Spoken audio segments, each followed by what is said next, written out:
We use words like honor, code, loyalty. We use these words as the backbone of a life spent defending something. You use them as a punchline. We have neither the time nor the inclination to explain ourselves to a man who rises and sleeps under the very blanket of the freedom that we provide and then questions the manner in which we provide it. We would rather you just said thank you and went on your way. You don't want the truth because deep down in places you don't talk about at parties, you want us on that road. You need us on that road. You don't want the truth. You can't handle the truth.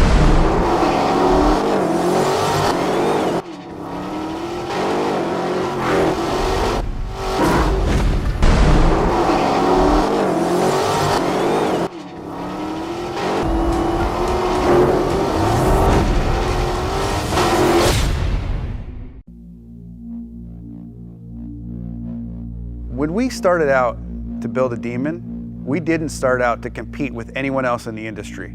We started out working from our background and being the best version of what we could be, because we are completely different. We are not trying to be a sports car. We are not trying to be a pony car. We're trying to be a street strip muscle car, and there's no one else in that space.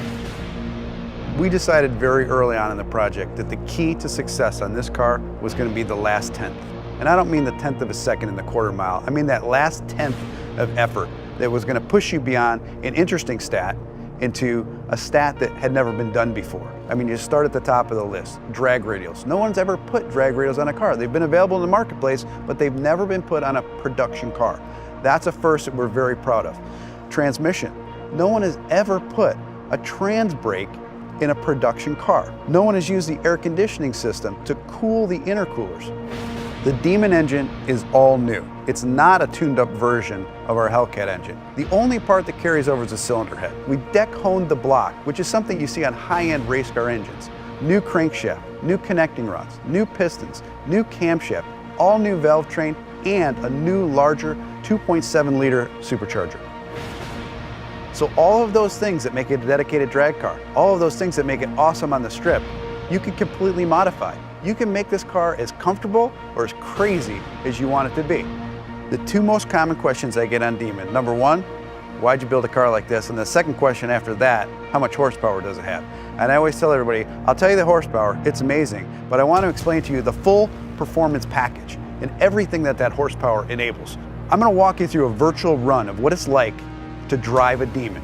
You strap yourself into a 4-point harness, take your red key, fire up the most powerful V8 production engine ever put in a car. Put your car into drag mode. Once you go into drag mode, your suspension is already pre-calibrated for maximum lift off the starting line. Activate your line lock. Start spinning your drag radials. Get them hot and sticky, over 200 degrees. You literally have dripping rubber off of your tires. You creep to the starting line. Adrenaline is flowing. You're pre-staged. You're 7 inches away from launching this car. Trans brake, check. Torque reserve, check. Yellow, yellow, yellow, green, launch. You leave the starting line at 1.8 Gs, harder than any car has ever accelerated off the starting line.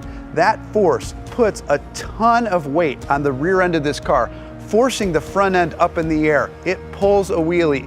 First gear, second gear, 0 to 30 in 1 second. Third gear, you're now at 60 miles an hour in 2.3 seconds. Fourth gear, 5.1 seconds, you're doing 100 miles an hour. Now things are starting to settle in. You're really getting into this time warp and things are happening so fast. You're getting close to the end of the track. You're now doing 140 miles an hour as you cross the finish line in 9.65 seconds.